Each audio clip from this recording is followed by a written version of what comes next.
ਰੋਜ਼ਾਨਾ ਲੋਕ ਅਨਾਜ ਟੀਵੀ ਦਾ ਸਪੈਸ਼ਲ ਪ੍ਰੋਗਰਾਮ ਖਬਰ ਸਵੇਰ ਦੇਖ ਰਹੇ ਹੋ ਤੁਸੀਂ। ਮੈਂ ਹਾਂ ਸੁਖਵਿੰਦਰ ਸਿੰਘ ਸਿੱਧੂ। ਪ੍ਰੋਗਰਾਮ ਦੇ ਵਿੱਚ ਲੈ ਕੇ ਹਾਜ਼ਰ ਹਾਂ ਪੰਜਾਬ ਦੀ ਸਿਆਸਤ ਦੇ ਨਾਲ ਜੁੜੀਆਂ ਕੁਝ ਵੱਡੀਆਂ ਤੇ ਅਹਿਮ ਖਬਰਾਂ। ਪੰਜਾਬ ਦੀ ਸਿਆਸਤ ਦਾ ਨਹੀਂ ਸਗੋਂ ਦੀ ਬਾਹਰਲੇ ਸੂਬਿਆਂ ਦੇ ਨਾਲ ਵੀ ਕੁਝ ਵੱਡੀਆਂ ਖਬਰਾਂ ਅੱਜ ਲਵਾਂਗੇ। ਗੱਲਬਾਤ ਕਰਾਂਗੇ ਕਿ ਕਾਂਗਰਸ ਦੇ ਅੰਦਰ ਬਗਾਵਤ ਜਿਹੜੀ ਹੈ ਉਹ ਘਟਦੀ ਨਜ਼ਰ ਨਹੀਂ ਆ ਰਹੀ। ਕਾਂਗਰਸ ਦੇ ਅੰਦਰ ਹੁਣ ਫਿਰ ਤੋਂ ਜਿਹੜੀ ਬਗਾਵਤ ਉੱਠੀ ਹੈ। ਕਾਂਗਰਸ ਦੇ ਕੁਝ ਵੱਡੇ ਲੀਡਰ ਦੀਆਂ ਜਿਹੜੀਆਂ ਬੀਜੇਪੀ ਦੇ ਵਿੱਚ ਜਾਣ ਦੀਆਂ ਸੰਭਾਵਨਾਵਾਂ ਤੇਜ਼ ਹੋ ਗਈਆਂ ਨੇ। ਕਿਹੜੇ ਉਹ ਲੀਡਰ ਨੇ ਜਿਨ੍ਹਾਂ ਦੇ ਅਸੀਂ ਕੁਝ ਪਿਛਲੇ ਦਿਨਾਂ ਦੇ ਵਿੱਚ ਗੱਲਬਾਤ ਵੀ ਕਰਕੇ ਹਟੇ ਹਾਂ, ਉਸ ਤੇ ਅਸੀਂ ਗੱਲਬਾਤ ਕਰਾਂਗੇ। ਨਾਲ ਹੀ ਨਾਲ ਗੱਲਬਾਤ ਕਰਾਂਗੇ ਪੰਜਾਬ ਦੀ ਲਾਅ ਐਂਡ ਆਰਡਰ ਸਿਚੁਏਸ਼ਨ ਨੂੰ ਲੈ ਕੇ। ਪੰਜਾਬ ਦੇ ਅੰਦਰ ਦਿਨੋਂ ਦਿਨ ਬੰਬ ਜਿਹੜੇ ਉਹ ਮਿਲਦੇ ਜਾ ਰਹੇ ਨੇ। ਕੱਲ ਵੀ ਚੰਡੀਗੜ੍ਹ ਦੇ ਵਿੱਚ ਵੱਡੇ ਟਿਫਨ ਬੰਬ ਮਿਲਿਆ, ਤਾਂ ਉਸ ਦੇ ਪਿੱਛੇ ਕਿਹਦਾ ਹੱਥ ਸੀ, ਕੀ ਕੁਝ ਕਰਨ ਜਾ ਰਹੇ ਸੀਗੇ ਇਹ ਜਿਨ੍ਹਾਂ ਦਾ ਬੰਬ ਰੱਖਣ ਦਾ ਮਕਸਦ ਸੀ, ਉਸ ਤੇ ਗੱਲਬਾਤ ਕਰਾਂਗੇ। ਨਾਲ ਹੀ ਨਾਲ ਗੱਲਬਾਤ ਕਰਾਂਗੇ ਕਿ ਭਗਵੰਤ ਮਾਨ ਦੀ ਸਰਕਾਰ ਜਿਹੜੀ ਹੈ ਉਹ ਇੱਕ ਫੈਸਲਾ ਕਰ ਲੈਂਦੀ ਹੈ ਤੇ ਫਿਰ ਉਹਨੂੰ ਵਾਪਸ ਲੈ ਲੈਂਦੀ ਹੈ। ਅਜਿਹਾ ਕਿਉਂ ਕਰਨਾ ਪੈ ਰਿਹਾ? ਫੈਸਲਾ ਲੈਣ ਤੋਂ ਪਹਿਲਾਂ ਸੋਚਿਆ ਕਿਉਂ ਨਹੀਂ ਜਾ ਰਿਹਾ? ਜਾਂ ਫਿਰ ਕੱਲ ਇਹ ਵੀ ਦੱਸਿਆ ਜਾ ਰਿਹਾ ਕਿ ਭਗਵੰਤ ਮਾਨ ਨਾਰਾਜ਼ ਵੀ ਹੋ ਗਏ ਸੀਗੇ। ਨਾਰਾਜ਼ ਕਿਉਂ ਹੋ ਗਏ ਸੀ ਭਗਵੰਤ ਮਾਨ, ਇਸ ਤੇ ਗੱਲਬਾਤ ਕਰਾਂਗੇ। ਗੱਲਬਾਤ ਕਰਨ ਦੇ ਲਈ ਮੇਰੇ ਨਾਲ ਪ੍ਰੋਫੈਸਰ ਮਨਜੀਤ ਸਿੰਘ ਅਣਖੀ ਮੌਜੂਦ ਨੇ। ਸਭ ਤੋਂ ਪਹਿਲਾਂ ਉਹਨਾਂ ਦਾ ਸਵਾਗਤ ਕਰਦੇ ਹਾਂ, ਫਿਰ ਪ੍ਰੋਗਰਾਮ ਦੇ ਵਿੱਚ ਸ਼ੁਰੂਆਤ ਕਰਾਂਗੇ। ਹਾਂਜੀ ਸਰ, ਸਵਾਗਤ ਹੈ ਪ੍ਰੋਗਰਾਮ ਵਿੱਚ। ਬਹੁਤ ਬਹੁਤ ਸ਼ੁਕਰੀਆ ਸੁਖਵਿੰਦਰ ਜੀ। ਸ਼ੁਰੂਆਤ ਜਿਹੜੀ ਹੈ ਮੈਂ ਕਹਿੰਦਾ ਕਿ ਆਪਾਂ ਭਗਵੰਤ ਮਾਨ ਵਾਲੀ ਖਬਰ ਤੋਂ ਹੀ ਕਰੀਏ। ਕੱਲ ਪਤਾ ਲੱਗਿਆ ਕਿ ਭਗਵੰਤ ਮਾਨ ਨਾਰਾਜ਼ ਹੋ ਗਏ। ਨਾਰਾਜ਼ ਇਸ ਕਰਕੇ ਹੋ ਗਏ ਕਿ ਜਿਹੜਾ ਮੋਟਰਸਾਈਕਲ ਰੇਹੜੀ ਵਾਲਾ ਜਿਹੜਾ ਐਲਾਨ ਆਇਆ ਸੀਗਾ, ਤਾਂ ਟਰਾਂਸਪੋਰਟ ਵਿਭਾਗ ਦੇ ਵੱਲੋਂ ਏਡੀਜੀਪੀ ਟ੍ਰੈਫਿਕ ਦੇ ਵੱਲੋਂ ਜਿਹੜਾ ਇਹ ਹੁਕਮ ਜਾਰੀ ਕਰ ਦਿੱਤੇ ਗਏ ਸੀਗੇ ਕਿ ਜਿਹੜੀਆਂ ਮੋਟਰਸਾਈਕਲ ਵਾਲੀਆਂ ਰੇਹੜੀਆਂ ਨੇ ਉਹ ਪੂਰਨ ਤਰੀਕੇ ਦੇ ਨਾਲ ਬੰਦ ਕਰ ਦਿੱਤੀਆਂ ਜਾਣ। ਫਿਰ ਪਤਾ ਲੱਗਿਆ ਕਿ ਭਗਵੰਤ ਮਾਨ ਨਾਰਾਜ਼ ਹੋ ਗਏ ਤੇ ਇਹ ਫੈਸਲਾ ਵਾਪਸ ਲੈ ਲਿਆ ਗਿਆ। ਅਣਖ ਸਾਹਿਬ, ਇੱਕ ਤਾਂ ਇਹ ਤੇ ਆਪਾਂ ਗੱਲਬਾਤ ਕਰਾਂਗੇ ਕਿ ਇਹ ਜਿਹੜੇ ਫੈਸਲੇ ਪਹਿਲਾਂ ਲੈ ਰਹੇ ਜਾਂਦੇ ਆ ਫਿਰ ਵਾਪਸ ਕਿਉਂ ਲੈ ਲਏ ਜਾਂਦੇ ਆ। ਤਾਂ ਇਹ ਪਹਿਲਾਂ ਸੋਚਿਆ ਨਹੀਂ ਜਾਂਦਾ। ਤਾਂ ਦੂਜੇ ਪਾਸੇ ਗੱਲ ਇਹ ਹੈ ਕਿ ਇਹ ਜਿਹੜਾ ਸਰਕਾਰ ਦਾ ਫੈਸਲਾ ਆਇਆ ਸੀ ਮੋਟਰਸਾਈਕਲ ਰੇਹੜੀ ਬੰਦ ਕਰਨ ਦਾ, ਤਾਂ ਭਗਵੰਤ ਮਾਨ ਬਾਅਦ ਚ ਨਾਰਾਜ਼ ਹੋ ਗਏ। ਨਾਰਾਜ਼ ਹੋਣ ਦੀ ਕੀ ਗੱਲ ਹੈ? ਕਿਉਂਕਿ ਇਹ ਤੋਂ ਕੀ ਸਾਬਤ ਹੁੰਦਾ ਕਿ ਫੈਸਲਾ ਜਾਰੀ ਕਰਨ ਤੋਂ ਪਹਿਲਾਂ ਕੀ ਭਗਵੰਤ ਮਾਨ ਤੋਂ ਪੁੱਛਿਆ ਨਹੀਂ ਗਿਆ? ਜੇ ਪੁੱਛਿਆ ਨਹੀਂ ਗਿਆ ਤਾਂ ਫਿਰ ਅਜਿਹਾ ਕੌਣ ਹੈ ਜਿਹੜਾ ਸਿੱਧੇ ਹੀ ਫੈਸਲੇ ਜਿਹੜੇ ਜਾਰੀ ਕਰਵਾਈ ਜਾਂਦਾ ਹੈ? ਤੇ ਭਗਵੰਤ ਮਾਨ ਦੇ ਨਾਰਾਜ਼ਗੀ ਤੋਂ ਬਾਅਦ ਫੈਸਲਾ ਵਾਪਸ ਲੈ ਲਿਆ ਗਿਆ। ਕਿਵੇਂ ਦੇਖਦੇ ਹੋ? ਭਗਵੰਤ ਮਾਨ ਦੀ ਸਲਾਹ ਨਹੀਂ ਲਈ ਗਈ ਜਾਂ ਮਾਮਲਾ ਕੀ ਹੋ ਸਕਦਾ? ਸੁਖਵਿੰਦਰ ਜੀ, ਮੈਨੂੰ ਇਸ ਤਰ੍ਹਾਂ ਲੱਗਦਾ ਕਿ ਇਹਦੇ ਵਿੱਚ ਜੋ ਵੀ ਕੁਝ ਵਾਪਰਦਾ ਪਿਆ ਪਿਛਲੇ ਦਿਨਾਂ ਤੋਂ ਲੈ ਕੇ ਹੁਣ ਤੱਕ, ਪਹਿਲਾਂ ਫੈਸਲਾ ਕਰ ਦਿੱਤਾ ਜਾਂਦਾ, ਬਾਅਦ ਚ ਵਾਪਸ ਲੈ ਲਿਆ ਜਾਂਦਾ। ਇਹਦੇ ਵਿੱਚ ਜਿਹੜੀ ਅਫਸਰਸ਼ਾਹੀ ਆ ਤੇ ਸਰਕਾਰ ਆ, ਉਹਦੇ ਵਿਚਕਾਰ ਜਿਹੜੇ ਆਪਸੀ ਤਾਲਮੇਲ ਦੀ ਕਮੀ ਜਿਹੜੀ ਆ ਉਹ ਮੈਨੂੰ ਨਜ਼ਰ ਆਉਂਦੀ ਹੈ। ਕਿਉਂਕਿ ਅਫਸਰਸ਼ਾਹੀ ਜਿਹੜੀ ਆ ਇਸ ਵੇਲੇ ਮੈਨੂੰ ਇਸ ਤਰ੍ਹਾਂ ਮਹਿਸੂਸ ਹੁੰਦਾ ਕਿ ਆਪਣੇ ਪੱਧਰ ਤੇ ਫੈਸਲਾ ਲੈ ਲੈਂਦੀ ਤੇ ਕਈ ਵਾਰੀ ਉਹ ਮੁੱਖ ਮੰਤਰੀ ਦੇ ਨੋਟਿਸ ਦੇ ਵਿੱਚ ਵੀ ਨਹੀਂ ਹੁੰਦਾ। ਹੁਣ ਇਸ ਦਾ ਕਾਰਨ ਕੀ ਆ? ਇਹ ਪ੍ਰਸ਼ਨ ਨੈਚੁਰਲੀ ਤੌਰ ਤੇ ਉੱਠੇਗਾ ਕਿ ਇਸ ਦਾ ਕਿਉਂ ਤੁਸੀਂ ਇਹ ਗੱਲ ਕਹਿ ਰਹੇ ਜੀ ਕਿ ਅਫਸਰਸ਼ਾਹੀ ਔਰ ਸਰਕਾਰ ਦੇ ਵਿਚਕਾਰ ਮੇਲ ਨਹੀਂ।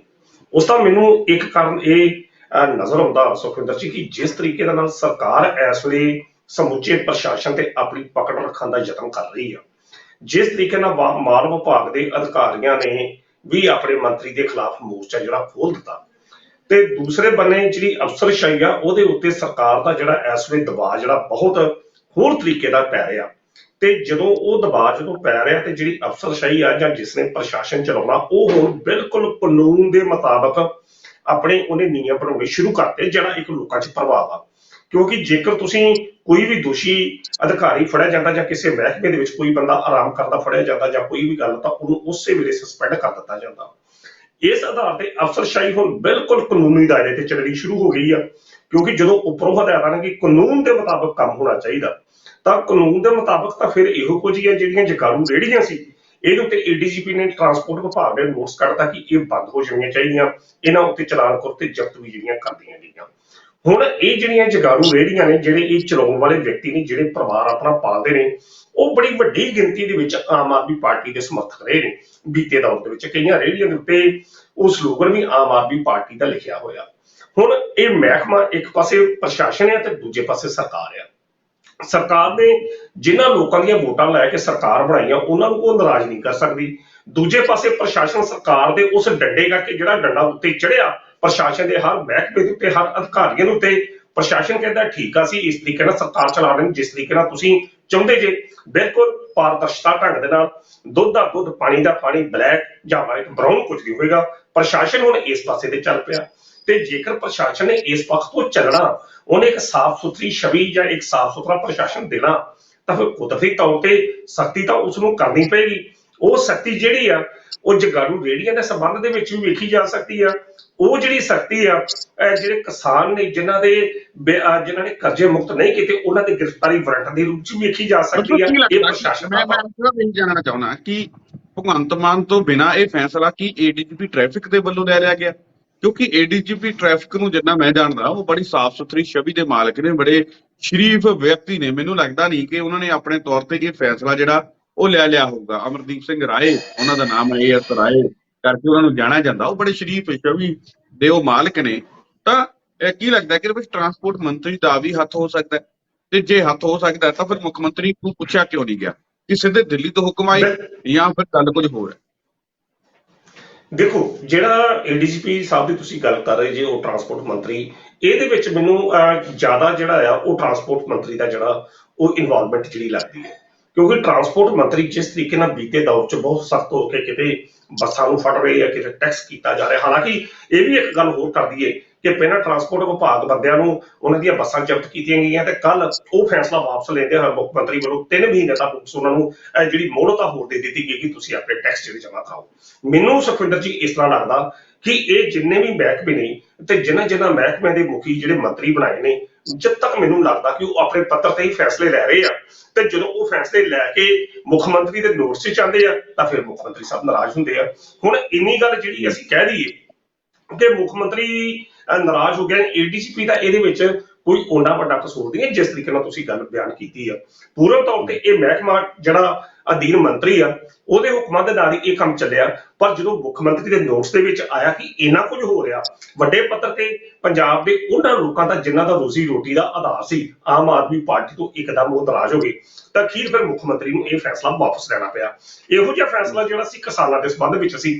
ਕਿਸਾਨਾਂ ਨੂੰ ਪਹਿਲਾਂ ਨੋਟਿਸ ਜਾਰੀ ਕੀਤੇ ਗਏ, ਗ੍ਰਿਫਤਾਰੀ ਵਾਰੰਟ ਉਹਨਾਂ ਦੇ ਜਾਰੀ ਕੀਤੇ ਗਏ। ਜਦੋਂ ਦਬਾਅ ਬਣਿਆ ਤਾਂ ਹਰਪਾਲ ਚੀਮਾ ਨੇ ਉਹ ਵੀ ਵਾਪਸ ਲੈ ਲਏ। ਸੋ ਕਹਿਣ ਦਾ ਅਰਥ ਆ, ਮੈਨੂੰ ਇਸ ਤਰ੍ਹਾਂ ਮਹਿਸੂਸ ਹੁੰਦਾ ਕਿ ਮਾਫ ਕਰਨਾ, ਮੁੱਖ ਮੰਤਰੀ ਭਗਵੰਤ ਮਾਨ ਦੀ ਜਾਂ ਤਾਂ ਆਪਣੇ ਮੰਤਰੀਆਂ ਦੇ ਉੱਤੇ ਪੂਰਨ ਤੌਰ ਤੇ ਕਮਾਂਡ ਹੀ ਨਹੀਂ, ਜਾਂ ਜਿਹੜੇ ਮੰਤਰੀ ਨੇ ਇਹ ਮੁੱਖ ਮੰਤਰੀ ਨੂੰ ਕੇਵਲ ਇੱਕ ਰਬੜ ਦੀ ਸਟੈਂਪ ਸਮਝਦੇ ਹੋਏ ਅਸਲੀ ਆਪਣਾ ਜਿਹੜਾ ਵਾਰਸ ਆ ਉਹ ਅਰਵਿੰਦ ਕੇਜਰੀਵਾਲ ਨੂੰ ਸਮਝਦੇ ਆ ਕਿ ਆਪਣੇ ਪੱਧਰ ਤੇ ਜਿਹੜਾ ਵੀ ਕੋਈ ਮੰਤਰੀ ਫੈਸਲਾ ਲੈਂਦਾ ਠੀਕ ਆ ਜੀ। ਕਾਫੀ ਆਏ ਆ, ਤਾਂ ਹੋ ਸਕਦਾ ਕਿ ਦਿੱਲੀ ਵਾਲਿਆਂ ਨੂੰ ਖੁਸ਼ ਕਰਨ ਦੇ ਲਈ ਅਗਲੇ ਨੇ ਕਹਿਤਾ ਹੋਵੇ ਲੈ ਬਾਈ ਤੂੰ ਫੈਸਲਾ ਕਰਤਾ। ਸ਼ਾਇਦ ਮੰਤਰੀ ਸਾਹਿਬ ਸੋਚਦੇ ਹੋਣ ਕਿ ਦਿੱਲੀ ਵਾਲੇ ਸ਼ਾਇਦ ਮੇਰੇ ਇਸ ਫੈਸਲੇ ਤੋਂ ਖੁਸ਼ ਹੋ ਜਾਣਗੇ, ਤਾਂ ਸ਼ਾਇਦ ਅਜਿਹੇ ਕਰਕੇ ਉਹਨਾਂ ਨੂੰ ਖੁਸ਼ ਕਰਨ ਦੇ ਲਈ ਇਹ ਫੈਸਲਾ ਲੈ ਲਿਆ ਹੋਵੇ, ਭਗਵੰਤ ਮਾਨ ਦੀ ਨੌਲੇਜ ਦੇ ਵਿੱਚ ਨਾ ਹੋਵੇ। ਜੀ ਬਿਲਕੁਲ ਬਿਲਕੁਲ, ਮੈਂ ਇਸੇ ਗੱਲ ਹੀ ਵੱਲ ਆ ਰਿਹਾ ਸਾਂ ਕਿਉਂਕਿ ਜਿਸ ਤਰੀਕੇ ਨਾਲ ਇਸ ਵੇਲੇ ਦੋ ਮੰਤਰੀ ਬਹੁਤ ਐਕਟਿਵ ਨੇ। ਇੱਕ ਪਾਸੇ ਤਾਂ ਹਰਜੋਤ ਬੈਂਸ ਅਤੇ ਦੂਜੇ ਪਾਸੇ ਇਹ ਜਿਹੜੇ ਕੁਲਦੀਪ ਸਿੰਘ ਲਾਲਪਾ ਜਿਹੜੇ ਟਰਾਂਸਪੋਰਟ ਮੰਤਰੀ ਨੇ, ਜੇ ਮੈਂ ਨਾਂ ਗਲਤ ਨਾ ਲਵਾਂ, ਤਾਂ ਇਹ ਹੋ ਸਕਦਾ ਕਿ ਜਿਸ ਤਰੀਕੇ ਨਾਲ ਹਰ ਪੱਖ ਤੇ ਉੱਤੇ ਅਰਵਿੰਦ ਕੇਜਰੀਵਾਲ ਦਾ ਜਾਂ ਦਿੱਲੀ ਦਾ ਪ੍ਰਭਾਵ ਪੰਜਾਬ ਦੇ ਮੰਤਰੀਆਂ ਤੇ ਪਿਆ, ਤੇ ਇਹ ਮੰਤਰੀ ਮੁੱਖ ਮੰਤਰੀ ਦੇ ਦਫ਼ਤਰ ਦੀ ਬਜਾਏ ਹਾਜ਼ਰੀ ਦੇਣ ਦੀ ਬਜਾਏ ਸਲਾਹ ਲੈਣ ਦੀ ਬਜਾਏ ਆਪਣੇ ਸੁਪਰੀਮੋ ਨੂੰ ਖੁਸ਼ ਕਰਨ ਦੇ ਮੂਡ ਦੇ ਵਿੱਚ ਲੱਗੇ ਹੋਣ ਜੀ ਵੇਖੋ ਜੀ ਅਸੀਂ ਇਹ ਵੀ ਕਰਦੇ ਆ, ਅਸੀਂ ਇਹ ਵੀ ਕਰਦੇ ਆ, ਅਸੀਂ ਇਹ ਵੀ ਕਰਦੇ ਆ।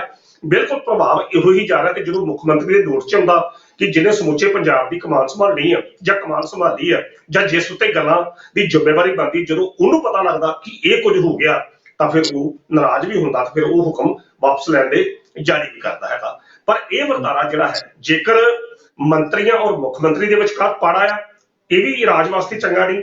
ਤੇ ਜੇਕਰ ਮੰਤਰੀ ਮੁੱਖ ਮੰਤਰੀ ਨੂੰ ਖੁਸ਼ ਕਰਨ ਦੀ ਬਜਾਏ ਸੁਪਰੀਮੋ ਨੂੰ ਖੁਸ਼ ਕਰ ਰਹੇ ਆ, ਇਹ ਉਸ ਤੋਂ ਵੀ ਭੈੜਾ ਵਰਤਾਰਾ। ਤੇ ਸਭ ਤੋਂ ਭੈੜਾ ਵਰਤਾਰਾ ਇਹ ਆ ਸੁਖਵਿੰਦਰ ਜੀ ਕਿ ਉਹ ਲੋਕ ਜਿਨ੍ਹਾਂ ਨੇ ਆਮ ਆਦਮੀ ਪਾਰਟੀ ਨੂੰ ਇੱਕ ਮਸੀਹੇ ਦੇ ਰੂਪ 'ਚ ਚੁਣ ਕੇ ਇੱਥੋਂ ਤੱਕ ਪਹੁੰਚਾਇਆ, ਤੇ ਜੇਕਰ ਤੁਸੀਂ ਉਹਨਾਂ ਦੇ ਰੁਜ਼ਗਾਰ ਤੇ ਹੀ ਡਾਕਾ ਮਾਰਦਾ ਤੇ ਸਭ ਤੋਂ ਇਸ ਤੋਂ ਵੱਡੀ ਮਾੜੀ ਗੱਲ ਕੋਈ ਨਹੀਂ ਹੋ ਸਕਦੀ। ਜਿਹੜੀਆਂ ਜਗਾਰੂ ਰੇਹੜੀਆਂ ਨੇ ਇਹਨਾਂ ਨੂੰ ਬੰਦ ਕਰਨ ਦਾ ਇਹ ਫੈਸਲਾ ਤਾਂ ਤੁਸੀਂ ਟਰਾਂਸਪੋਰਟ ਵਿਭਾਗ ਜਿਸ ਤਰੀਕੇ ਨਾਲ ਐਕਟਿਵ ਹੋਇਆ ਸੀ ਇਹਨੂੰ ਛੱਡ ਦਈਏ। ਅੱਜ ਤੋਂ ਕੁਝ ਸਮਾਂ ਪਹਿਲਾਂ ਮਾਨਯੋਗ ਪੰਜਾਬ ਹਰਿਆਣਾ ਹਾਈ ਕੋਰਟ ਨੇ ਪੀਟਰ ਰੇਹੜੀਆਂ ਦੇ ਉੱਤੇ ਵੀ ਪਾਬੰਦੀ ਲਾਈ ਸੀ। ਅੱਜ ਤੱਕ ਉਹ ਜਿਹੜੀ ਪਾਬੰਦੀ ਆ ਉਹ ਲਾਗੂ ਆ, ਜਿਨ੍ਹਾਂ ਨੂੰ ਕਈਆਂ ਇਲਾਕਿਆਂ ਦੇ ਵਿੱਚ ਅਮਰੂਤਾ ਕਿਹਾ ਜਾਂਦਾ, ਕਈਆਂ 'ਚ ਪੀਟਰ ਰੇਹੜੇ ਕਿਹਾ ਜਾਂਦਾ, ਕਈ ਕੁਝ ਕਿਹਾ ਜਾਂਦਾ। ਉਹ ਅੱਜ ਵੀ ਚੱਲ ਰਿਹਾ ਤੇ ਉਹ ਲੱਖਾਂ ਹੀ ਲੋਕਾਂ ਦੀ ਰੋਜ਼ੀ ਰੋਟੀ ਦਾ ਆਧਾਰ ਹੈਗਾ। ਸਰਕਾਰਾਂ ਜਿਹੜੀਆਂ ਬਣਦੀਆਂ ਨੇ, ਠੀਕ ਆ, ਲੋਕਾਂ ਦੀ ਜਾਨ ਮਾਲ ਹਰ ਚੀਜ਼ ਤੋਂ ਪੱਖ ਤੋਂ ਉਹਨਾਂ ਦੀ ਜ਼ਿੰਮੇਵਾਰੀ ਬਣਦੀ ਆ, ਪਰ ਨਾਲ ਹੀ ਇਹ ਵੇਖ ਲੈਣਾ ਚਾਹੀਦਾ ਕਿ ਜੇਕਰ ਲੱਖਾਂ ਲੋਕਾਂ ਦਾ ਰੁਜ਼ਗਾਰ ਇਹਦੇ ਤੋਂ ਪ੍ਰਭਾਵਿਤ ਹੁੰਦਾ ਤਾਂ ਫਿਰ ਕੋਈ ਅਜਿਹਾ ਕੰਮ ਪਹਿਲਾਂ ਕਰ ਲਓ ਕਿ ਉਹਨਾਂ ਨੂੰ ਕੋਈ ਹੋਰ ਰੁਜ਼ਗਾਰ ਦੇ ਮੌਕੇ ਮੁਹੱਈਆ ਕਰ ਦੋ, ਤਾਂ ਜੋ ਫਿਰ ਉਹ ਵੀ ਘੱਟ ਤੋਂ ਘੱਟ ਉਹਨਾਂ ਤੋਂ ਸੁਚੇਤ ਰਹਿਣ। ਖੈਰ ਇਹ ਗੱਲਾਂ ਅਲੱਗ ਨੇ, ਪਰ ਇਸ ਵਰਤਾਰੇ ਤੋਂ ਇਹ ਗੱਲ ਸਪਸ਼ਟ ਹੋ ਗਈ ਮੁੱਖ ਮੰਤਰੀ ਦਾ ਆਪਣੇ ਮੰਤਰੀਆਂ ਨਾਲ ਤਾਲਮੇਲ ਨਹੀਂ, ਤੇ ਦੂਜੇ ਪਾਸੇ ਜਿਹੜੇ ਪ੍ਰਸ਼ਾਸਨਿਕ ਅਧਿਕਾਰੀ ਨੇ ਸ਼ਾਇਦ ਉਹ ਵੀ ਆਪਣੀ ਇੱਕ ਕ੍ਰੈਡੀਬਿਲਿਟੀ ਨੂੰ ਜ਼ਿਆਦਾ ਸ਼ੋ ਕਰਨ ਵਾਸਤੇ ਆਪਣੇ ਸੰਬੰਧਿਤ ਵਿਭਾਗ ਦੇ ਮੰਤਰੀ ਨੂੰ ਖੁਸ਼ ਕਰਨ ਵਾਸਤੇ ਦੋ ਪੈਰ ਅੱਗੇ ਹੋ ਕੇ ਚੱਲਦੇ ਨੇ, ਪਰ ਇਸ ਦਾ ਖਮਿਆਜਾ ਜਿਹੜਾ ਆ ਉਹ ਆਮ ਆਦਮੀ ਪਾਰਟੀ ਨੂੰ ਭੁਗਤਣਾ ਪੈ ਸਕਦਾ ਹੈ ਜੀ। ਬਿਲਕੁਲ। ਅਗਲੀ ਖਬਰ ਡਾਕਟਰ ਸਾਹਿਬ ਆਪਾਂ ਕਰੀਏ ਤਾਂ ਅਗਲੀ ਖਬਰ ਕਿ ਲਾਅ ਐਂਡ ਆਰਡਰ ਨੂੰ ਲੈ ਕੇ ਆ ਪਿਛਲੇ ਦਿਨੀ ਪੰਜਾਬ ਦੇ ਇੱਕ ਥਾਂ ਦੇ ਹੋਰ ਤੇ ਵੀ ਇੱਕ ਜਿਹੜੀ ਪੁਲਿਸ ਚੌਂਕੀ ਨੂੰ ਉਡਾਉਣ ਦੀ ਜਿਹੜੀ ਸਾਜ਼ਿਸ਼ ਸੀ ਉਹ ਵੀ ਬੰਦੇ ਕੁਝ ਫੜੇ ਗਏ ਨੇ।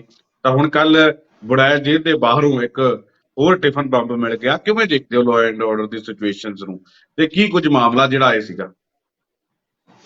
ਸੁਖਵਿੰਦਰ ਜੀ, ਪੰਜਾਬ ਜਿਹੜਾ ਇੱਕ ਪਾਕਿਸਤਾਨ ਦੇ ਨਾਲ ਲੱਗਦਾ ਸੀਮਾਵਰਤੀ ਰਾਜ ਹੈਗਾ, ਜਿਹਦੇ ਵੱਲੋਂ ਹਮੇਸ਼ਾ ਹੀ ਬੀਤੇ ਦੌਰ ਤੋਂ ਪਾਕਿਸਤਾਨ ਦੀ ਜਿਹੜੀ ਖੁਫੀਆ ਏਜੰਸੀ ISI ਹੈ ਜਾਂ ਹੋਰ ਉੱਥੋਂ ਦੀਆਂ ਅੱਤਵਾਦੀ ਜਥੇਬੰਦੀਆਂ ਜਿਹਨੂੰ ਪਾਕਿਸਤਾਨ ਸਪਾਂਸਰ ਕਰਦਾ, ਹਮੇਸ਼ਾ ਪੰਜਾਬ ਦੇ ਵਿੱਚ ਅੱਤਵਾਦੀ ਘਟਨਾਵਾਂ ਨੂੰ ਕਰਾਉਣ ਵਾਸਤੇ ਡਰੋਨ ਰਾਹੀਂ ਹਥਿਆਰ ਭੇਜਦੇ ਰਹੇ ਨੇ ਤੇ ਕਈ ਤਰੀਕੇ ਦੇ ਨਾਲ ਜਿਹੜੇ ਪਾਕਿਸਤਾਨ ਵਿੱਚ ਬੈਠੇ ਗੈਂਗਸਟਰ ਨੇ ਉਹ ਵੀ ਪੰਜਾਬ ਦੀ ਅਮਨ ਤੇ ਸ਼ਾਂਤੀ ਨੂੰ ਭੰਗ ਕਰਦੇ ਬੂਝ ਰਹੇ ਨੇ, ਚਾਹੇ ਉਹ ਕੈਪਟਨ ਅਮਰਿੰਦਰ ਸਿੰਘ ਹੋਣਾ ਦੀ ਸਰਕਾਰ ਹੋਵੇ, ਚਾਹੇ ਉਸ ਤੋਂ ਪਹਿਲਾਂ ਸਰਕਾਰ ਹੋਵੇ ਤੇ ਚਾਹੇ ਮੌਜੂਦਾ ਸਮੇਂ ਦੇ ਹਾਲਾਤ ਹੋਣ। ਹਮੇਸ਼ਾ ਕੈਪਟਨ ਅਮਰਿੰਦਰ ਸਿੰਘ ਹੋਣਾ ਨੇ ਵੀ ਇੱਥੇ ਰੌਲਾ ਪਾਇਆ ਤੇ ਉਸ ਤੋਂ ਬਾਅਦ ਚੰਨੀ ਸਰਕਾਰ ਨੇ ਵੀ ਪਾਇਆ ਤੇ ਸ਼ਾਇਦ ਇਹੋ ਹੀ ਕਾਰਨ ਹੈਗਾ ਕਿ BSF ਦਾ ਅਧਿਕਾਰ ਖੇਤਰ 50 ਕਿਲੋਮੀਟਰ ਵਧਾ ਦਿੱਤਾ ਗਿਆ। ਹੁਣ ਜਿਹੜੀਆਂ ਆ ਦੋ ਘਟਨਾਵਾਂ ਕੱਲ ਵਾਪਰ ਗਈਆਂ ਬਰੈਲ ਜੇਲ੍ਹ ਦੇ ਵਿੱਚੋਂ, ਮਾਫ ਕਰਨਾ, ਬਰੈਲ ਜੇਲ੍ਹ ਦੇ ਲਾਗੋਂ ਜਿਹੜਾ ਟਿਫਨ ਬੰਬ ਹੋਣਾ ਤੇ ਉਸ ਤੋਂ ਇਲਾਵਾ ਜਿਹੜਾ ਹਿਮਾਚਲ ਪ੍ਰਦੇਸ਼ ਦੇ ਊਨਾ ਦੇ ਵਿੱਚੋਂ ਜਿਹੜੀ ਕੁਝ ਟਿਫਨ ਬੰਬ ਤੇ ਹੋਰ ਵਿਸਫੋਟਕ ਸਮੱਗਰੀ ਜਿਹੜੀ ਮਿਲੀ ਹੈ ਉਹਨਾਂ ਬਾਰੇ ਇਹ ਕਾਫੀ ਜਿਹੜੀ ਆ ਉਹਦਾ ਅਮਨ ਕਾਨੂੰਨ ਦੀ ਜਿਹੜੀ ਸਥਿਤੀ ਆ ਉਹ ਤੇ ਸਵਾਲੀਆ ਚਿੰਨ੍ਹ ਲੱਗਦਾ। ਬਰੈਲ ਜੇਲ੍ਹ ਜਿਹੜੀ ਆ ਅਸੀਂ ਕਹਿ ਸਕਦੇ ਕਿ ਹਾਈ ਸਿਕਿਉਰਿਟੀ ਵਾਲੀ ਜੇਲ੍ਹ ਆ। ਇਸੇ ਜੇਲ੍ਹ ਦੇ ਵਿੱਚੋਂ ਹੀ ਬੀਤੇ ਸਮੇਂ 'ਚ ਜਗਦਾਰ ਸਿੰਘ ਹਵਾਰਾ ਜਾਂ ਹੋਰ ਬੰਦੇ ਜਿਹੜੇ ਫਰਾਰ ਹੋਏ ਸੀ।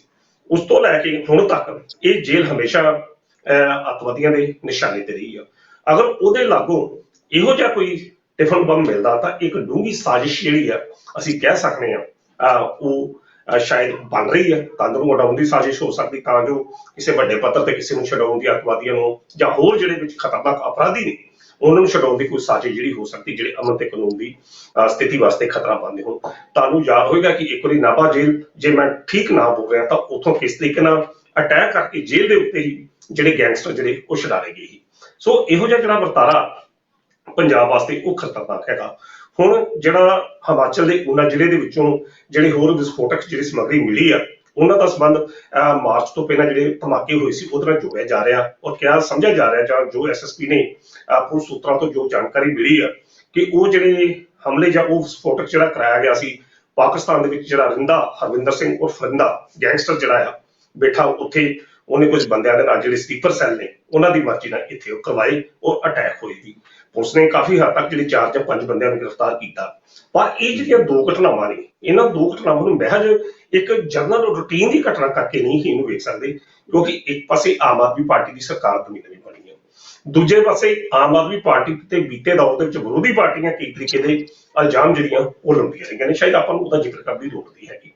ਤਾਂ ਉਹ ਜੇ ਸਾਰੇ ਵਰਤਾਰੇ ਦੇ ਵਿੱਚ ਅਗਰ ਇਹੋ ਜਿਹੇ ਇਨਸੀਡੈਂਟ ਹੁੰਦੇ ਨੇ ਜਾਂ ਇਹੋ ਜਿਹੀ ਸਮੱਗਰੀ ਮਿਲਦੀ ਆ ਤਾਂ ਕੁਦਰਤੀ ਤੌਰ ਤੇ ਪੰਜਾਬ ਦੀ ਅਮਨ ਤੇ ਸ਼ਾਂਤੀ ਵਾਸਤੇ ਇਹ ਖਤਰਾ ਬਣ ਸਕਦਾ। ਉਹਦਾ ਕਾਰਨ ਕੀ ਆ? ਕਿਉਂਕਿ ਬੀਤੇ ਦਿਨ 184 ਜਿਹੜੇ VIP ਨੇ ਜਾਂ VVIP ਨੇ ਉਹਨਾਂ ਦੀ ਸਿਕਿਉਰਿਟੀ ਵੀ ਵਾਪਸ ਲੈ ਲਈ ਗਈ ਆ। ਹੁਣ ਉਸ ਤੋਂ ਅਗਲੇ ਦਿਨ ਜੇਕਰ ਇਹੋ ਜਿਹੇ ਸਮੱਗਰੀ ਜਾਂ ਬੰਬ ਸ਼ਮ ਕਿਦੋਂ ਟਿਫਨ ਬੰਬ ਜਾਂ ਹੋਰ ਕੁਝ ਖਾਸ ਤੌਰ ਤੇ ਬਰੈਲ ਜੇਲ੍ਹ ਦੇ ਲਾਗੋਂ ਮਿਲਦਾ ਤਾਂ ਕੁਦਰਤੀ ਤੌਰ ਤੇ ਅਮਨ ਕਾਨੂੰਨ ਦੀ ਸਥਿਤੀ ਵਾਸਤੇ ਖਤਰਾ ਬਣਦਾ ਹੀ ਬਣਦਾ। ਤਾਂ ਸਰਕਾਰ ਨੂੰ ਇਸ ਵਕਤ ਤੋਂ ਸੁਚੇਤ ਜਿਹੜਾ ਉਹ ਜ਼ਰੂਰ ਰਹਿਣਾ ਚਾਹੀਦਾ, ਕਿਉਂਕਿ ਪਾਕਿਸਤਾਨ ਦੇ ਵਿੱਚ ਇਸ ਵੇਲੇ ਜਿਹੜੀ ਸਰਕਾਰ ਆ ਮੌਜੂਦਾ ਸਰਕਾਰ ਨਹੀਂ ਹੈ, ਮਤਲਬ ਉਹ ਸਥਿਰ ਨਹੀਂ ਹੈ।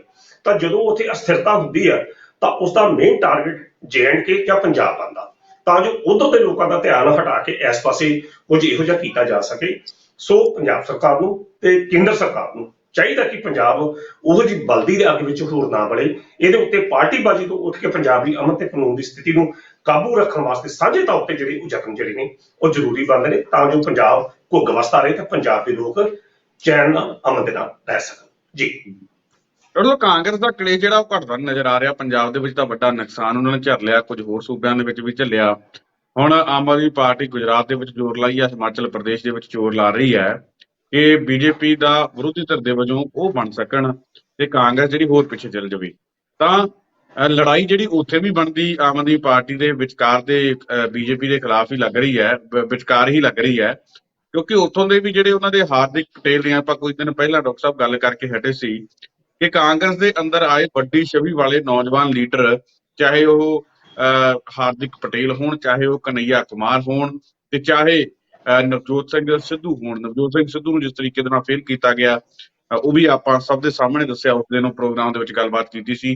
ਤੇ ਨਾਲ ਹੀ ਨਾਲ ਆਪਾਂ ਗੱਲਬਾਤ ਕਨਈਆ ਕੁਮਾਰ ਤੇ ਹਾਰਦਿਕ ਪਟੇਲ ਦੀ ਵੀ ਕੀਤੀ ਸੀ ਕਿ ਉਹ ਵੀ ਇੱਕ ਦਮਦਾਰ ਆਗੂ ਜਿਹੜੇ ਸੀਗੇ, ਦਮਦਾਰ ਬੁਲਾਰੇ ਜਿਹੜੇ ਸੀਗੇ, ਪਰ ਕਾਂਗਰਸ ਦੇ ਵਿੱਚ ਆ ਕੇ ਉਹ ਕਿਤੇ ਲੱਭਦੇ ਨਹੀਂ। ਤਾਂ ਹੁਣ ਹਾਰਦਿਕ ਪਟੇਲ ਨੇ, ਪਤਾ ਲੱਗਿਆ ਕਿ ਕੁਝ ਦਿਨ ਪਹਿਲਾਂ ਕਾਂਗਰਸ ਦੀ ਆਲੋਚਨਾ ਕਰਨ ਤੋਂ ਬਾਅਦ, ਆਪਣੀ ਹੀ ਪਾਰਟੀ ਦੀ ਆਲੋਚਨਾ ਕਰਨ ਤੋਂ ਬਾਅਦ, ਹੁਣ ਬੀਜੇਪੀ ਦੀ ਤਾਰੀਫ ਵੀ ਸ਼ੁਰੂ ਕਰ ਦਿੱਤੀ ਗਈ ਹੈ।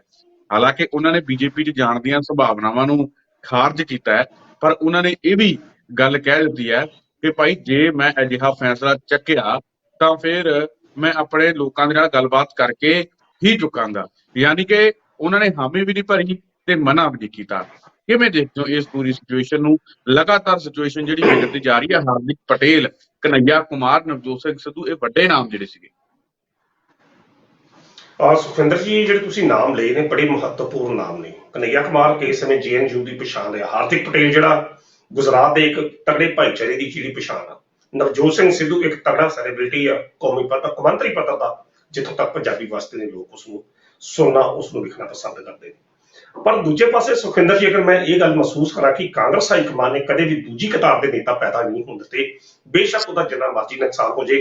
ਕਾਂਗਰਸ ਹਾਈ ਕਮਾਨ ਦੀ ਕੇਵਲ ਔਰ ਕੇਵਲ ਇੱਕੋ ਹੀ ਜਿਹੜੀ ਅਸੀਂ ਕਹਿ ਸਕਦੇ ਰਣਨੀਤੀ ਰਹੀ ਆ ਕਿ ਸਮੁੱਚਾ ਧਿਆਨ ਗਾਂਧੀ ਪਰਿਵਾਰ ਦੇ ਤਿੰਨਾਂ ਮੈਂਬਰਾਂ ਦੇ ਉੱਤੇ, ਦੂਜੀ ਕਤਾਰ ਦੇ ਨੇਤਾ ਕਦੇ ਵੀ ਉਹਨਾਂ ਨੇ ਪੈਦਾ ਨਹੀਂ ਹੋਣ ਦਿੱਤੇ ਜਾਂ ਬਣਨ ਹੀ ਨਹੀਂ ਦਿੱਤੀ, ਜਿਹੜੇ ਪਿਛਲੇ ਸਮੇਂ ਦਾ ਇਤਿਹਾਸ ਹੈਗਾ।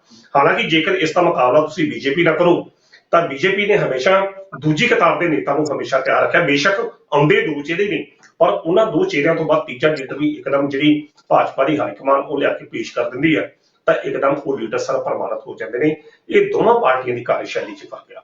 ਹੁਣ ਇਹ ਤਿੰਨ ਲੀਡਰ ਜਿਨ੍ਹਾਂ ਦਾ ਨਾਮ ਤੁਸੀਂ ਲਿਆ, ਇਹ ਸ਼ਾਇਦ ਤਿੰਨ ਲੀਡਰ ਕਾਂਗਰਸ ਦਾ ਉਹ ਚਿਹਰਾ ਹੋਈ, ਕਨਈਆ ਕੁਮਾਰ ਬਿਹਾਰ ਦੇ ਵਿੱਚ, ਨਵਜੋਤ ਸਿੱਧੂ ਪੰਜਾਬ ਦੇ ਵਿੱਚ ਤੇ ਹਾਰਦਿਕ ਪਟੇਲ ਗੁਜਰਾਤ ਦੇ ਵਿੱਚ, ਕਿ ਜੇਕਰ ਇਹਨਾਂ ਨੂੰ ਕੰਮ ਕਰਨ ਦੀ ਪੂਰਨ ਤੌਰ ਤੇ ਖੁੱਲ੍ਹ ਦਿੱਤੀ ਜਾਂਦੀ, ਇਹਨਾਂ ਦੇ ਹੱਥ ਨਾ ਬੰਨੇ ਜਾਂਦੇ, ਜਿਸ ਤਰੀਕੇ ਨਾਲ ਨਵਜੋਤ ਸਿੱਧੂ ਨੇ ਵੀ ਕਿਹਾ। ਹੁਣ ਉਹੋ ਜਿਹੀ ਗੱਲ ਜਿਹੜੀ ਆ, ਤਾਂ ਜੇਕਰ ਇਹ ਗੱਲ ਹੋਈ ਤਾਂ ਦੋਵਾਂ ਸੂਬਿਆਂ 'ਚ ਕਾਂਗਰਸ ਪਾਰਟੀ ਦਾ ਕੀ ਹੱਲ ਹੋਇਆ ਇਹ ਸਾਹਮਣੇ ਹੈ। ਤਾਂ ਇਹਦੇ ਨਾਲ ਉਹ ਲੀਡਰ ਵੀ ਰੋਲਣ ਦਾ ਕਾਂਗਰਸ ਹਾਈਕਮਾਨ ਨੇ ਜ਼ਿਕਰ ਕੀਤਾ। ਤਾਂ ਗੱਲ ਤੁਸੀਂ ਪ੍ਰਸ਼ਨ ਵੀ ਕੀਤਾ ਹਾਰਦਿਕ ਪਟੇਲ ਦਾ।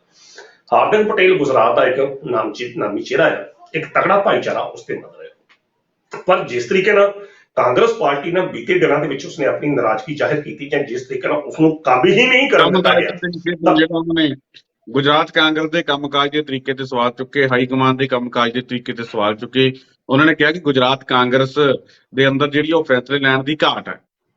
ਜੀ ਬਿਲਕੁਲ, ਉਹ ਜਿਹੜੀਆਂ ਸਥਿਤੀਆਂ ਮੈਨੂੰ ਲੱਗਦਾ ਜਿਹੋ ਜਿਹੀਆਂ ਸਥਿਤੀਆਂ ਪੰਜਾਬ ਦੇ ਅੰਦਰ ਕਾਂਗਰਸ ਦੀਆਂ ਸੀ। ਜੀ ਮੈਂ ਬਿਲਕੁਲ ਜੀ ਮੈਂ ਇਹੋ ਲੱਗਾ ਸਕਣ ਕਿ ਜਿਹੋ ਜਿਹੀ ਸਥਿਤੀ ਪੰਜਾਬ ਦੇ ਵਿੱਚ ਆ, ਉਹੋ ਜਿਹੀ ਸਥਿਤੀ ਦਾ ਬਿਆਨ ਜਿਹੜਾ ਹਾਰਦਿਕ ਪਟੇਲ ਨੇ ਗੁਜਰਾਤ ਦੇ ਸੰਬੰਧ ਵਿੱਚ ਕੀਤਾ, ਤੇ ਸ਼ਾਇਦ ਇਹੋ ਹੀ ਕਾਰਨ ਆ ਕਿ ਕੱਲ ਉਸਨੇ ਭਾਜਪਾ ਵੱਲੋਂ ਧਾਰਾ 370 ਨੂੰ ਤੋੜਨ ਦੀ ਤਾਰੀਫ ਕੀਤੀ, ਰਾਮ ਮੰਦਿਰ ਬਣਾਉਣ ਦੀ ਤਾਰੀਫ ਕੀਤੀ, ਤੇ ਭਾਜਪਾ ਦੀ ਦੂਜੀ ਕਾਰਜਸ਼ੈਲੀ ਦੀ ਉਹਨੇ ਜਿਹੜੀ ਆ ਉਹ ਪ੍ਰਸ਼ੰਸਾ, ਜਿਹੜੀ ਸ਼ਲਾਘਾ ਕੀਤੀ ਹੈਗੀ ਆ। ਨਾਲ ਹੀ ਉਸਨੇ ਇਹ ਗੱਲ ਕਹੀ ਹੈ ਕਿ ਮੈਂ ਉਧਰ ਨਹੀਂ ਜਾਣਾ, ਪਰ ਹਾਂ ਜੇ ਮੈਨੂੰ ਜਾਣ ਦੀ ਲੋੜ ਪਈ ਤਾਂ ਮੈਂ ਆਪਣੇ ਭਾਈਚਾਰੇ ਦੇ ਲੋਕਾਂ ਨਾਲ ਸਲਾਹ ਕਰਕੇ ਗੱਲ ਕਰਾਂਗਾ। ਜੇ ਬੜੀ ਵਧੀਆ ਤੁਸੀਂ ਗੱਲ ਕੀਤੀ, ਉਹਨੇ ਹਾਂ ਵੀ ਨਹੀਂ ਕੀਤੀ ਤੇ ਨਾਮ ਨਹੀਂ ਕੀਤੀ, ਸੰਭਾਵਨਾਵਾਂ ਭਾਵ ਸਾਰੇ ਦਰਵਾਜ਼ੇ ਖੁੱਲੇ ਰੱਖੇ ਨੇ।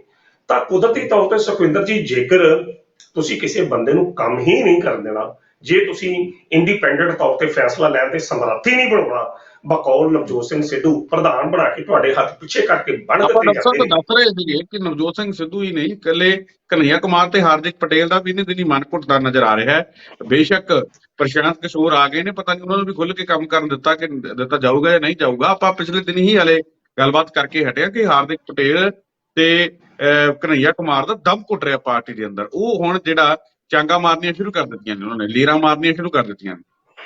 ਜੀ ਬਿਲਕੁਲ, ਤਾਂ ਇਹ ਜਿਹੜੀਆਂ ਲੇਅਰਾਂ ਜਿਹੜੀਆਂ ਉਹ ਮਾਰਦੇ ਪਏ ਨੇ, ਇਹ ਕਾਂਗਰਸ ਪਾਰਟੀ ਵਾਸਤੇ ਨੁਕਸਾਨਦੇਹ ਸਾਬਤ ਹੋਣਗੀਆਂ। ਹਿਮਾਚਲ ਦੇ ਵਿੱਚ ਵੀ ਕਾਂਗਰਸ ਪਾਰਟੀ ਦਾ ਪੱਤਾ ਜਿਹੜਾ ਸਾਫ਼ ਹੋ ਚੁੱਕਾ, ਤਾਂ ਉੱਥੇ ਵੀ ਆਮ ਆਦਮੀ ਪਾਰਟੀ ਇੱਕ ਤਗੜੀ ਧਿਰ ਵਜੋਂ ਆਪਰੇਟ ਕਰਨ ਦੀ ਕੋਸ਼ਿਸ਼ ਕਰ ਰਹੀ। ਤੇ ਗੁਜਰਾਤ ਦੇ ਵਿੱਚ ਜਦੋਂ ਹਾਰਦਿਕ ਪਟੇਲ ਕਾਂਗਰਸ ਪਾਰਟੀ ਦੇ ਨੁਮਾਇੰਦੇ ਬਣ ਕੇ ਕਿਸੇ ਮਤਲਬ ਅੱਜ ਦੀ ਤਰੀਕ 'ਚ ਟੱਕਰ ਦੇ ਰਹੇ ਨੇ ਆਪਣੀਆਂ ਕੋਸ਼ਿਸ਼ਾਂ ਸਦਕਾ, ਪਰ ਜੇਕਰ ਹਾਈਕਮਾਨ ਫੈਸਲਾ ਲੈਣ ਦੇ ਸਮਰੱਥ ਹੀ ਨਹੀਂ, ਉਸਨੂੰ ਕੁਝ ਬਖਸ਼ਦੀ ਜਾਂ ਤਾਕਤ ਹੀ ਨਹੀਂ ਦਿੰਦੀ, ਤੇ ਕੱਲ ਨੂੰ ਜੇਕਰ ਹਾਰਦਿਕ ਪਟੇਲ ਆਪਣਾ ਵੱਖਰਾ ਰਸਤਾ ਅਪਣਾ ਲੈਂਦੇ ਨੇ ਤੇ ਕੁਦਰਤੀ ਤੌਰ ਤੇ ਫਿਰ ਜੋ ਕਾਂਗਰਸ ਦਾ ਨੁਕਸਾਨ ਉਹ ਹੋਣਾ ਉਹ ਤਾਂ ਜਗ ਜ਼ਾਹਿਰ ਹੈ। ਪਰ ਇਹਦੇ ਨਾਲ ਆਮ ਆਦਮੀ ਪਾਰਟੀ ਵੀ ਉੱਥੇ ਫਿਰ ਇੱਕ ਵਿਰੋਧੀ ਧਿਰ ਦੇ ਰੂਪ ਦੇ ਵਿੱਚ ਉੱਭਰ ਸਕਦੀ ਹੈ। ਪਰ ਸ਼ਾਇਦ ਕਾਂਗਰਸ ਪਾਰਟੀ ਨੂੰ ਇਸ ਗੱਲ ਦਾ ਅੰਦਾਜ਼ਾ ਹੈ ਜਾਂ ਨਹੀਂ ਹੈਗਾ, ਕਿਉਂਕਿ ਉਸ ਦੀਆਂ ਨਸਲਾਂ ਜਿਹੜੀਆਂ ਨੇ ਕਾਂਗਰਸ ਪਾਰਟੀ ਦੀਆਂ ਉਹ ਸਿਰਫ ਤੇ ਸਿਰਫ 2024 ਦੀਆਂ ਚੋਣਾਂ ਦੇ ਉੱਤੇ ਨੇ ਕਿ ਕਿਸੇ ਤਰੀਕੇ ਨਾਲ ਜਿਹੜੀ ਗੱਦੀ ਆ ਉਹ ਕਾਂਗਰਸ ਹਾਈਕਮਾਨ ਸੋਚਦੀ ਹੈ ਕਿ ਯੁਵਰਾਜ ਰਾਹੁਲ ਗਾਂਧੀ ਨੂੰ ਮਿਲੇ, ਜਾਂ ਰਾਹੁਲ ਗਾਂਧੀ ਉਹਤੇ ਮੁੜ ਕੇ ਭਾਰਤ ਦੇ ਪ੍ਰਧਾਨ ਮੰਤਰੀ ਬਣਨ ਦੇ ਰੂਪ ਦੇ ਵਿੱਚ ਉਹ ਲੋਕਾਂ ਦੇ ਸਾਹਮਣੇ ਜਿਸ ਤਰੀਕੇ ਨਾਲ ਹਰ ਮਾਂ-ਬਾਪ ਦਾ ਇੱਕ ਸੁਪਨਾ ਹੁੰਦਾ। ਪਰ ਸੁਖਵਿੰਦਰ ਜੀ, ਜੇਕਰ ਤੁਸੀਂ ਪਾਰਟੀ ਨੂੰ ਆਧਾਰ ਬਣਾ ਕੇ ਜਾਂ ਪਾਰਟੀ ਨੂੰ ਖਤਮ ਕਰਕੇ ਆਪਣੇ ਕਿਸੇ ਚਹੇਤੇ ਨੂੰ ਰਾਜਗੱਦੀ ਤੱਕ ਪਹੁੰਚਾਉਣਾ, ਤਾਂ ਮੇਰਾ ਨਹੀਂ ਖਿਆਲ ਕਿ ਇਹ ਫੈਸਲਾ ਜਿਹੜਾ ਪਾਰਟੀ ਵਾਸਤੇ ਜਾਂ ਤੁਹਾਡੇ ਵਾਸਤੇ ਜਾਂ ਭਾਰਤ ਰਾਜ ਵਾਸਤੇ ਸਹੀ ਹੋਊਗਾ। ਇਹ ਪੁੱਤਰ ਬਹੁ ਜਿਹੜਾ ਹੈ ਬੜੇ ਬੜੇ ਲੋਕਾਂ ਨੂੰ, ਬੜੀਆਂ ਬੜੀਆਂ ਪਾਰਟੀਆਂ ਨੂੰ ਲੈ ਕੇ ਡੁੱਬ ਚੁੱਕਾ।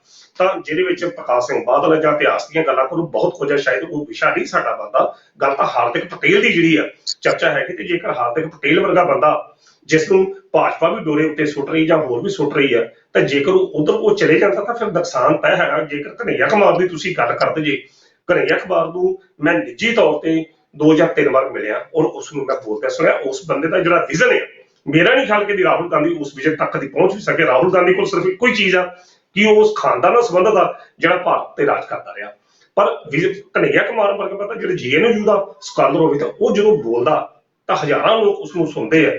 ਤਾਂ ਪਰ ਕਾਂਗਰਸ ਹਾਈਕਮਾਨ ਦੀ ਤਰਾਸਦੀ ਇਹ ਰਹੀ ਆ ਕਿ ਉਸ ਬੰਦੇ ਦਾ ਵੀ ਬੋਲ ਨਹੀਂ ਪਾਇਆ ਗਿਆ, ਉਹ ਵੀ ਬੰਦਾ ਚੁੱਪ ਕਰਕੇ ਘਰ ਬੈਠ ਗਿਆ। ਤੇ ਜਿਸ ਤਰੀਕੇ ਨਾਲ ਹੁਣ ਪੰਜਾਬ ਦੇ ਵਿੱਚ ਵੀ ਨਵਜੋਤ ਸਿੰਘ ਸਿੱਧੂ ਵਰਗੇ ਬੰਦੇ ਘਰ ਬੈਠਣ ਨੂੰ ਤਿਆਰ ਨੇ, ਜਾਂ ਜੇ ਨਹੀਂ ਸੁਣਦਾ ਤਾਂ ਕੋਈ ਵੱਖਰਾ ਰਸਤਾ ਅਪਣਾਉਣਗੇ। ਉਹੋ ਜਿਹੀ ਸਥਿਤੀ ਜੇ ਗੁਜਰਾਤ 'ਚ ਬਣਦੀ ਹੈ ਤਾਂ ਕਾਂਗਰਸ ਹਾਈਕਮਾਨ ਵਾਸਤੇ ਇਹ ਸ਼ਾਇਦ ਕਫਨ 'ਚ ਕੀਲੀ ਸਿੱਧ ਹੋਵੇਗਾ ਜੀ। ਡਾਇਰੈਕਟਰ ਸਾਹਿਬ, ਤੁਸੀਂ ਸਾਡੇ ਨਾਲ ਪ੍ਰੋਗਰਾਮ ਦੇ ਵਿੱਚ ਜੁੜੇ, ਤੁਹਾਡਾ ਬਹੁਤ ਬਹੁਤ ਧੰਨਵਾਦ। ਬਹੁਤ ਬਹੁਤ ਸ਼ੁਕਰੀਆ ਸੁਖਵਿੰਦਰ ਜੀ। ਡਾਇਰੈਕਟਰ ਪ੍ਰੋਫੈਸਰ ਮਨਜੀਤ ਸਿੰਘ ਅਣਖੀ ਸਾਹਿਬ, ਜਿਨ੍ਹਾਂ ਦੇ ਵੱਲੋਂ ਇਹਨਾਂ ਅਹਿਮ ਖਬਰਾਂ ਦੇ ਉੱਪਰ ਸਾਡੇ ਨਾਲ ਗੱਲਬਾਤ ਕੀਤੀ ਗਈ ਹੈ। ਉਮੀਦ ਕਰਦੇ ਹਾਂ ਕਿ ਡਾਕਟਰ ਸਾਹਿਬ ਦੇ ਨਾਲ ਕੀਤੀ ਗੱਲਬਾਤ ਤੁਹਾਨੂੰ ਜ਼ਰੂਰ ਪਸੰਦ ਆਈ ਹੋਊਗੀ। ਦੁਬਾਰਾ ਫਿਰ ਮਿਲਾਂਗੇ ਇਸ ਪ੍ਰੋਗਰਾਮ ਦੇ ਵਿੱਚ, ਤਦ ਤੱਕ ਲਈ ਦਿਓ ਇਜਾਜ਼ਤ। ਧੰਨਵਾਦ।